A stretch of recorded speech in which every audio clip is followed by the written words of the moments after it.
नमस्कार, आप देख रहे हैं IBS24। मैं हूं आपके साथ राहुल सिन्हा। तेज खबरों के बुलेटिन फास्ट 50 में आपका स्वागत है। शुरू करते खबरों का सिलसिला। केंद्र सरकार ने सोशल मीडिया गाइडलाइंस के पालन को लेकर सख्ती दिखानी शुरू कर दी है। सूचना एवं प्रसारण विभाग ने गुरुवार को डिजिटल मीडिया समेत OTT प्लेटफॉर्म्स को 15 दिन की डेडलाइन दे दी है। इसके तहत ऐसी कंपनियों को यह बताना होगा कि उन्होंने नई गाइडलाइंस को लेकर क्या किया। केंद्र सरकार की तरफ से कहा गया कि कानून और नीतियां बनाने का अधिकार किसी देश का विशेष अधिकार है, जबकि ट्विटर सिर्फ एक सोशल मीडिया साइट है। भारत की कानूनी नीतियां क्या होनी चाहिए, ये तय करने में उसका कोई हस्तक्षेप नहीं होना चाहिए। IT मिनिस्ट्री ने कहा है कि ट्विटर में ये दावा किया है कि वो भारतीयों के लिए प्रतिबद्ध है। इसके उलट हाल के दिनों में उसका ये कमिटमेंट देखने को नहीं मिला। ट्विटर के बयान को भारत सरकार पूरी तरह गलत और निराधार बताते हुए उसका खंडन करती है। उनका बयान भारत को बदनाम करने की कोशिश है। मंत्रालय ने कहा कि भारत में लोकतंत्र और बोलने की आजादी सदियों से रही है। यहाँ इसकी रक्षा करने की जिम्मेदारी सिर्फ ट्विटर जैसी किसी एक संस्था को नहीं है। बोलने की आजादी को लेकर ट्विटर पर पारदर्शी नीतियां नहीं है। कई लोगों के अकाउंट सस्पेंड कर दिए जाते हैं तो कई की पोस्ट डिलीट कर दी जाती है।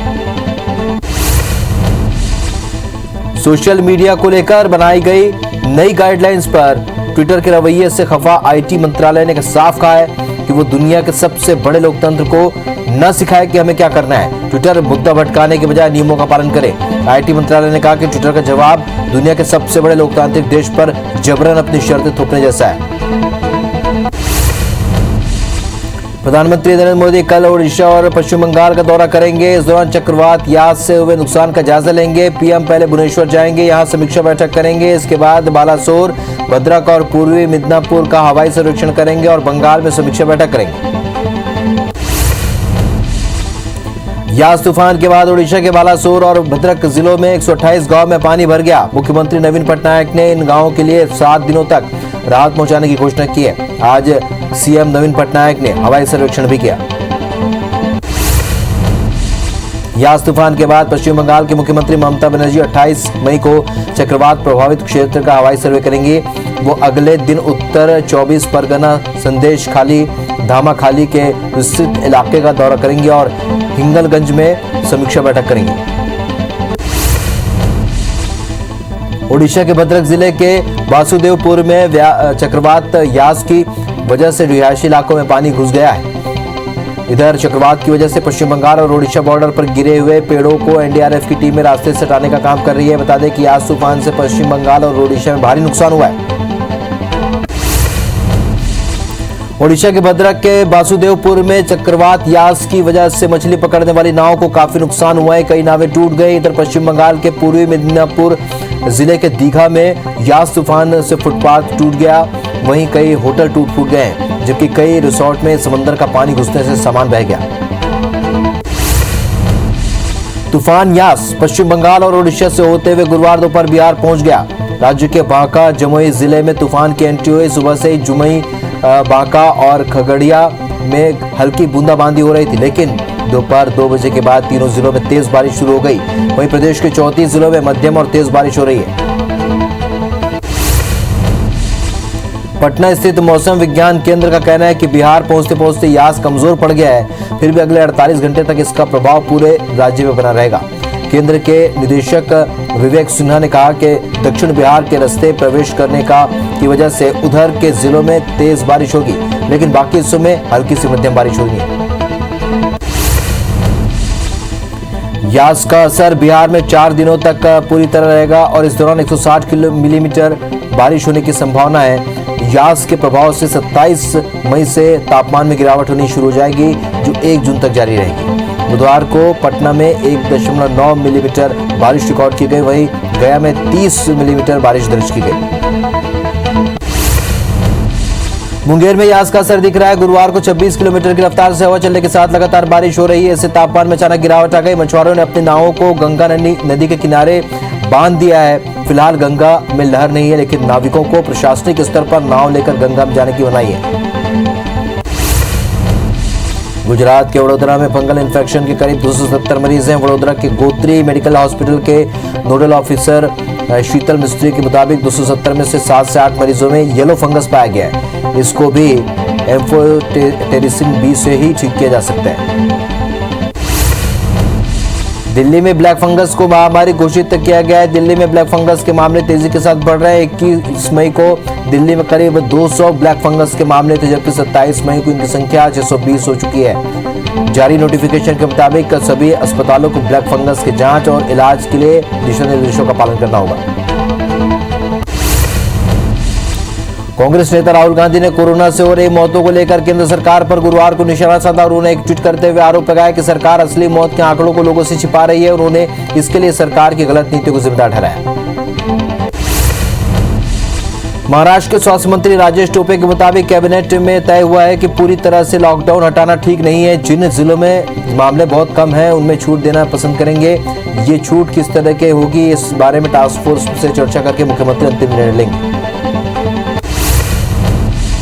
राजस्थान के स्वास्थ्य मंत्री ने कहा कि आज हमारे पास वैक्सीन नहीं है, इसलिए वैक्सीनेशन रोक दिया गया है। वैक्सीन और कोविशील्ड की कीमत देश में एक रहनी चाहिए। हमारी सरकार ने फैसला किया है कि सुप्रीम कोर्ट का दरवाजा खटखटाएं और वो भारत सरकार को दिशा निर्देश जारी करें कि आप ग्लोबल टेंडर करें, खर्च चाहे राज्य सरकार दे। दिल्ली के डिप्टी सीएम मनीष सिसोदिया ने सिलेक्ट सिटी वॉक इन में ड्राइव थ्रू वैक्सीनेशन का शुभारंभ किया और इस दौरान उन्होंने कहा कि इससे लोग बिना अपनी गाड़ी से उतरे वैक्सीन लगवा सकते हैं। उन्होंने लोगों से वैक्सीन लगवाने की अपील की और कहा कि सरकार जल्द से जल्द ज्यादा वैक्सीन उपलब्ध कराने की कोशिश कर रही है। कोरोना वैक्सीन को लेकर बीजेपी के प्रदेश अध्यक्ष विष्णु देवसाई ने प्रेस कॉन्फ्रेंस की। प्रेस कॉन्फ्रेंस में उन्होंने कांग्रेस पर वैक्सीन को लेकर भ्रम फैलाने का आरोप लगाया। उन्होंने कहा कि हम कांग्रेस की झूठ को उजागर करेंगे। बीजेपी कोरोना से मौत का डाटाबेस तैयारी करेगी। सीएम भूपेश बघेल ने रायपुर के पंडित जवाहरलाल नेहरू स्मृति चिकित्सा महाविद्यालय में कोरोना का दूसरा टीका लगवाया। साथ ही उन्होंने प्रदेशवासियों से वैक्सीन लगवाने की अपील की और पहली डोज लगवा चुके लोगों को निर्धारित समय में दूसरी डोज लगवाने की अपील की। छत्तीसगढ़ में कोरोना टीकों की बर्बादी के आंकड़ों को लेकर राज्य और केंद्र के बीच विवाद जारी है। अब छत्तीसगढ़ के राज्य टीकाकरण अधिकारी ने कहा है कि 30% डोज की बर्बादी का सवाल ही नहीं उठता। उन्होंने दावा किया कि प्रदेश में कोरोना वैक्सीन की बर्बादी का आंकड़ा 1% से भी कम है। छत्तीसगढ़ में टीकाकरण का काम लाख कोशिश के बावजूद रफ्तार नहीं पकड़ पा रहा है। खासकर 18 से 44 साल के लोगों के टीकाकरण की रफ्तार बेहद सुस्त है। 1 मई से छत्तीसगढ़ में 18 साल से ऊपर के लोगों का टीकाकरण शुरू किया गया, लेकिन करीब 1 महीना बीत जाने के बाद भी आंकड़ा 8 लाख को नहीं छू पाया। अगर इसी रफ्तार से टीकाकरण चलता रहा तो 18 से 44 साल के लोगों को टीका लगाने में ही करीब 14 महीने लग जाएंगे। उधर टीकाकरण अधिकारी का कहना है कि जब तक केंद्र से अधिक वैक्सीन की आपूर्ति नहीं हो पाती, तब तक रफ्तार पकड़ पाना संभव नहीं है। वहीं 18+ के लिए आया टीका लगभग खत्म हो चुका है। पेट्रोल डीजल की कीमतों को लेकर पूर्व सीएम कमलनाथ ने ट्वीट कर सरकार पर हमला बोला है। उन्होंने लिखा कि पेट्रोल डीजल की कीमतों में बढ़ोतरी जारी है। 2 मई से अभी तक 14 बार पेट्रोल डीजल के दाम बढ़े हैं। पेट्रोल 100 पार हो गया है तो डीजल 100 छूने को बेताब है। सरकार महंगाई से जनता की जान लेगी। इंदौर में कोरोना की गिरती दर को देखते हुए 1 जून से लॉकडाउन में रियायत देने की तैयारी की जा रही है, लेकिन शहर को अनलॉक किस तरीके से किया जाए, इसे लेकर लगातार बैठकों का दौर जारी है। गुरुवार को भी बीजेपी के राष्ट्रीय महासचिव कैलाश विजयवर्गीय ने विधायकों और पदाधिकारियों के साथ बैठक की। वैक्सीन को लेकर ग्रामीण और स्वास्थ्य कर्मियों के बीच हुए विवाद के बाद उज्जैन सांसद अनिल फिरोजिया ने माली खेड़ी गांव का दौरा किया, जहां पर सांसद ने पारदीप समाज के लोगों से चर्चा की और वैक्सीनेशन के फायदे बताए। इसके बाद सांसद की मौजूदगी में वरिष्ठों का टीकाकरण करवाया गया। मध्य प्रदेश के पूर्व सीएम कमलनाथ कल 28 मई को सतना के मैहर आ रहे हैं, जहां वे मैहर मां शारदा देवी मंदिर में पूजा अर्चना करेंगे। वे खजुराहो से हेलीकॉप्टर के माध्यम से मैहर पहुंचेंगे। यहां से वे सबसे पहले मैहर मां शारदा मंदिर पहुंचेंगे। मैहर आने का उनका ये कार्यक्रम पूरी तरीके से धार्मिक माना जा रहा है। सांसद महेंद्र सिंह सोलंकी शाहजहांपुर के जिला अस्पताल पहुंचे, जहां उन्होंने कोरोना की तीसरी लहर से लड़ने के लिए की जा रही व्यवस्थाओं का जायजा लिया। इस दौरान सांसद ने कहा कि बच्चों पर संभावित संक्रमण को देखते हुए आईसीयू वार्ड और ऑक्सीजन बेड बनाए जाने के जरूरी निर्देश दिए गए हैं। अंबिकापुर के सीतापुर ब्लॉक कांग्रेस कमेटी ने जवाहरलाल नेहरू की पुण्यतिथि पर श्रद्धांजलि सभा का आयोजन किया। खाद्य मंत्री अमरजीत भगत के निजी निवास में सीतापुर में आयोजित सभा में कांग्रेस के कई बड़े नेता और कार्यकर्ता मौजूद रहे। आधुनिक भारत के निर्माता देश के पहले प्रधानमंत्री पंडित जवाहरलाल नेहरू की आज पुण्यतिथि है और पुण्यतिथि के इस अवसर पर पंडित नेहरू को एक फूल भी श्रद्धांजलि के रूप में नसीब नहीं हो पाया। कोरिया जिले में पंडित जवाहरलाल नेहरू की अकेली प्रतिमा अमरिंदरगढ़ के आमा खेरवा इलाके में नेहरू पार्क में स्थित है। इंदौर में मरीजों की शिकायत के बाद प्रशासन एक्शन मोड में आ गया, जिसके तहत एक के बाद एक अस्पतालों पर छापेमार कार्रवाई करते हुए जांच की जा रही है और इसी कड़ी में प्रशासनिक अधिकारियों ने सांवेर के जीडी सुपर स्पेशलिटी हॉस्पिटल और राज हॉस्पिटल पर छापेमारी की और कई दस्तावेज जब्त किए, जिनकी जांच चल रही है। रायगढ़ में कोविड संक्रमण का आंकड़ा 7% तक पहुंच गया, लेकिन इन सब के बीच मौत का आंकड़ा कम नहीं हो रहा है। स्वास्थ्य विभाग ने अप्रैल से मई के बीच बीते 55 दिनों में ही 492 मौतें दर्ज की हैं। जिले में हर हफ्ते औसतन 7 मौतें हो रही हैं। ऐसे में यहां स्वास्थ्य विभाग की चिंता बढ़ गई। राजिम के गोबरा नावपारा के जिला सहकारी बैंक में न्याय योजना की राशि के लिए लोगों की भीड़ उमड़ पड़ी।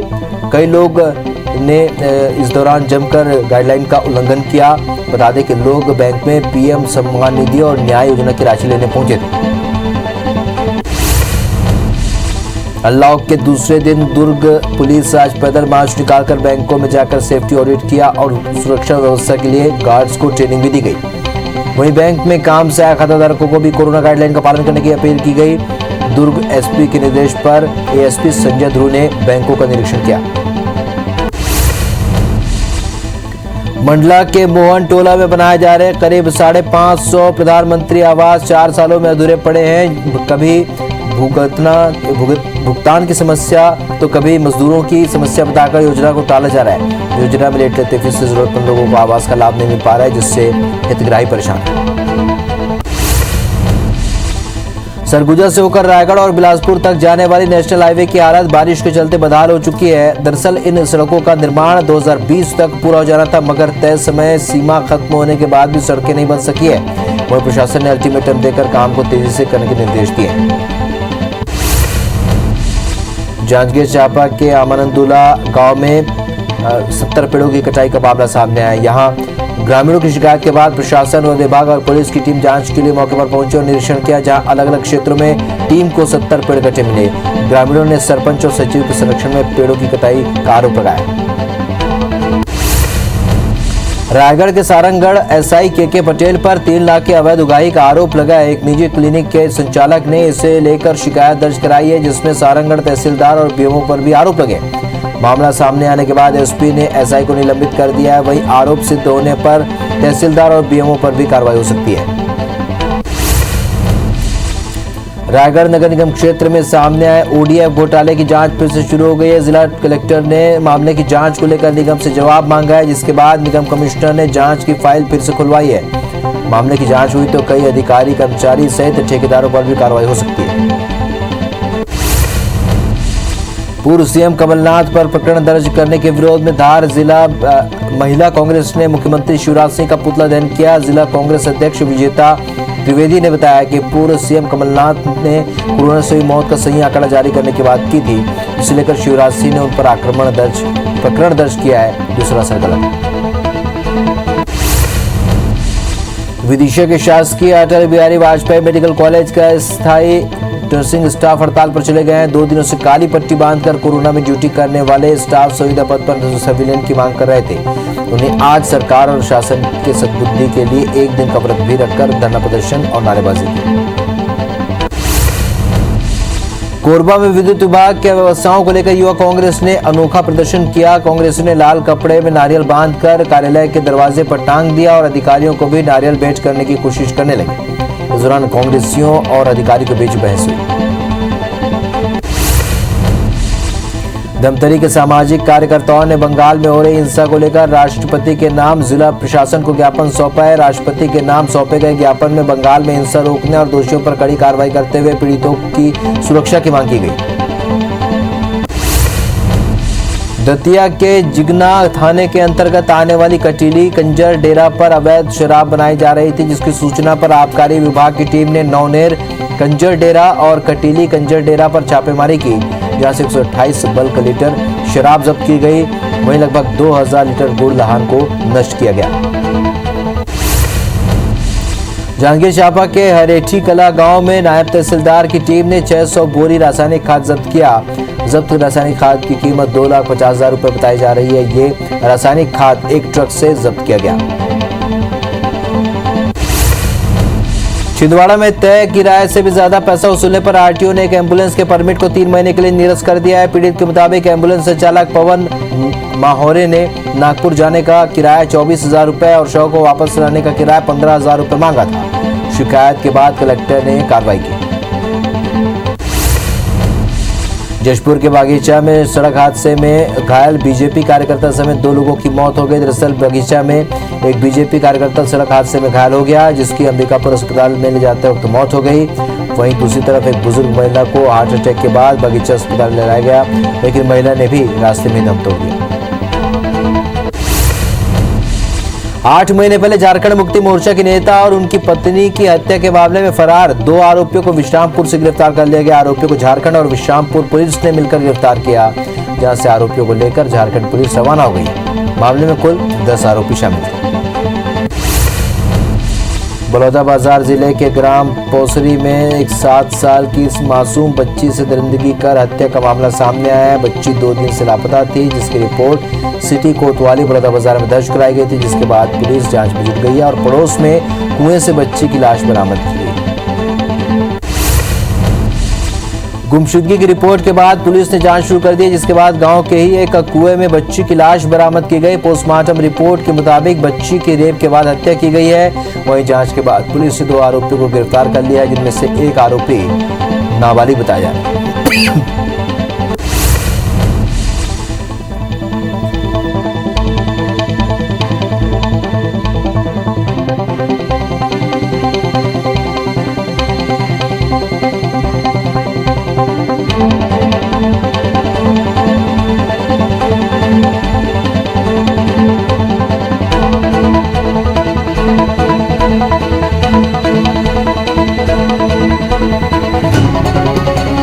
कटनी जिला अस्पताल के सिविल सर्जन के ऑफिस के बाहर टीबी के एक मरीज ने जमकर हंगामा किया। इस दौरान युवक ने अपने ऊपर पेट्रोल छिड़ककर आत्मदाह की कोशिश की। हालांकि वहां मौजूद जिला अस्पताल के स्टाफ ने उसके हाथ से पेट्रोल की बोतल छीन ली और उसके ऊपर पानी डाल दिया। युवक का आरोप है कि उसे टीबी की दवा नहीं मिल रही। जबलपुर में कर्फ्यू के दौरान ड्यूटी कर रहे एक आरक्षक पर रेहड़ी वाले ने चाकू से हमला कर दिया, जिससे इलाज के लिए मेडिकल अस्पताल में भर्ती कराया गया। दरअसल कलेक्टर के निर्देश पर गढ़ा थाने में पदस्थ आरक्षक अजय श्रीवास्तव मंडी पहुंचे थे, जहां पर निर्देशों का पालन करने की बात कहने पर रेहड़ी वाले ने उन पर हमला कर दिया। बलरामपुर की बरियो पुलिस ने कल बघीमा में संचालित ढाबे से एक नक्सली को गिरफ्तार किया। गिरफ्तारी के बाद 24 घंटे बाद पुलिस ने इस मामले में प्रेस कॉन्फ्रेंस की और बताया कि ढाबे में नक्सलियों को पनाह दी जाती थी। पुलिस ने ढाबा संचालक को नक्सली के सहयोगी के रूप में गिरफ्तार किया। सुकमा के चिंता गुफा इलाके में सुरक्षा बलों ने नक्सलियों की बड़ी साजिश को नाकाम कर दिया। कोबरा 206 बटालियन के जवानों ने नक्सलियों के लगाए गए 5 किलो के आईडी को बरामद कर उसे नष्ट किया। बता दें कि सड़क निर्माण की सुरक्षा में लगे जवानों को नुकसान पहुंचाने के लिए आईडी को लगाया गया था, जिस पर जवानों ने पानी फेर दिया।